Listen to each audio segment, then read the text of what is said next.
আসসালামু আলাইকুম, welcome to my channel. এখন আমি যে রেসিপিটা আপনাদের সঙ্গে শেয়ার করব সেটা হচ্ছে গুড় আম। আর গুড় আম করার জন্য আগে থেকেই আমি আমগুলোকে ভালো করে ধুয়ে পানি ঝরিয়ে আমি টুকরো টুকরো করে কেটে নিয়েছি। এইবার আমি এর প্রিপারেশানে চলে যাব। তা আমি গ্যাসটা অন করে দিয়ে একটা কড়া বসিয়ে দিয়েছি। আর এতে একদম অল্প করে, অর্থাৎ 1 টেবিল স্পুনের থেকেও অনেকটা কম আমি মাস্টার্ড অয়েল দিয়ে দিলাম। এবার তেলটা একটু গরম হলে এর মধ্যে আমি শুকনো লঙ্কা দিয়ে আর 2-1টা উপকরণ দিয়ে আমি ফোড়ন দিয়ে দেবো। তা ফোড়নটা আমি আগেই দিয়ে দিচ্ছি, আপনারা লাস্টেও দিতে পারেন। তা আমি এখানে তেলটা গরম হওয়ার সঙ্গে সঙ্গে আমি 2টো শুকনো লঙ্কা দিয়ে দিলাম, আর সেই সঙ্গে দিয়ে দিলাম একটু গোটা জিরে, আর দিয়ে দিচ্ছি একটু গোটা মৌরি। অর্থাৎ এগুলোকে আমি আর ড্রাই রোস্ট যদি দিতে পারেন তাও হবে। তা আমি গোটা দিয়ে একটা ফোড়ন দিয়ে দিলাম, দিয়ে এবার এইটা টকবক করে যখন ফুটে যাবে, ফ্লেমটা একদম হাই করে দিয়েছি, তখন এর মধ্যে আমি আমগুলো দিয়ে দেবো। তা দেখুন টকবক করে ফুটে যাবার সঙ্গে সঙ্গে আমি আমগুলো দিয়ে দিলাম, আর তেলের মধ্যে আমি এই আমটাকে মিনিট 2 আমি ভালো করে কষে নেব। এইভাবে কিন্তু তেলের মধ্যে ভালো করে নেড়ে নেবার পর এর মধ্যে আমি গুড়টা দিয়ে দেবো। এখানে আমি আখের গুড় নিয়েছি আর নলের গুড়ের বাতাসা নিয়েছি। তা আপনারা যে কোনো গুড় দিতে পারেন, খেজুরের গুড় দিতে পারেন বা আখের গুঁড়ও দিতে পারেন।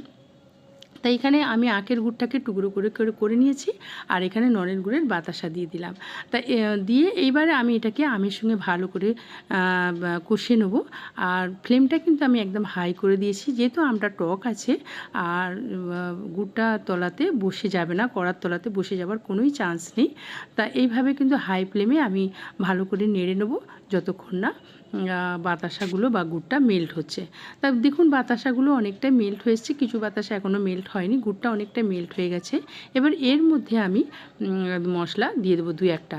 আর আগে থেকেই আমি ড্রাই রোস্টেড কিছু মশলা করে রেখেছি, সেটা হচ্ছে জিরেকে আমি ড্রাই রোস্ট করে পাউডার বানিয়ে রেখেছি, আর ধনিয়াকেও আমি ড্রাই রোস্ট করে আমি পাউডার বানিয়ে রেখেছি।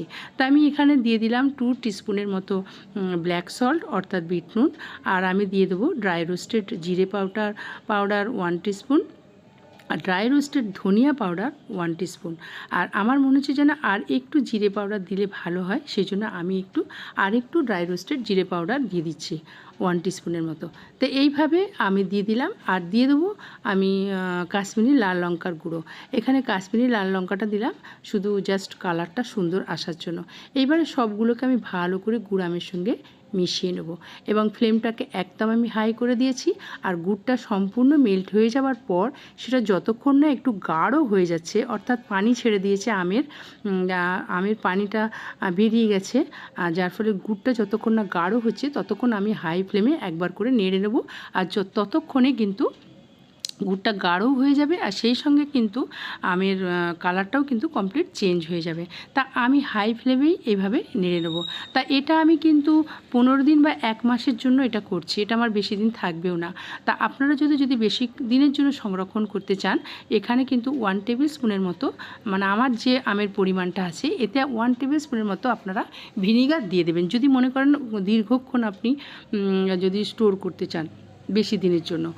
তা আমি এখানে ভিনিগারটা দিলাম না, আমার খুব তাড়াতাড়ি শেষ হয়ে যাবে, আর ভিনিগারটা দিলে আর একটু টকটা বেড়ে যাবে, সেজন্য আমি দিলাম না। আর আমি দিয়ে দিলাম একটু এলাচি পাউডার 1 টিস্পুনের থেকেও কম, অর্থাৎ হাফ টিস্পুনের মতো আমি দিয়ে দিলাম এলাচি পাউডার। এইবারে আমি একদম টকবক করে ফুটতে দিয়েছি যতক্ষণ না গুড়টা গাঢ় হয়ে যাচ্ছে।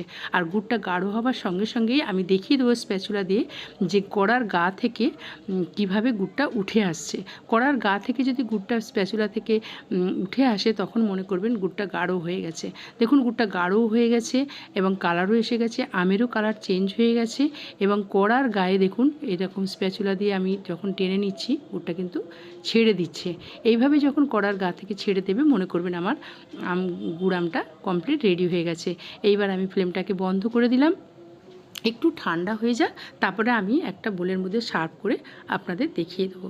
তা গুড়টা দেখুন ঠান্ডা হয়ে গেছে, এইবার আমি একটা বোলে সার্ভ করে নেব। তো আমি একটা বোলে দেখুন সার্ভ করে নিয়েছি। তা রেসিপিটা যদি ভালো লাগে অবশ্যই কিন্তু ট্রাই করবেন, বানাবেন, খাবেন, এবং টেস্ট কীরকম হলো আজিমা রান্নাঘরের কমেন্ট সেকশনে অবশ্যই জানাবেন। Thank you for watching.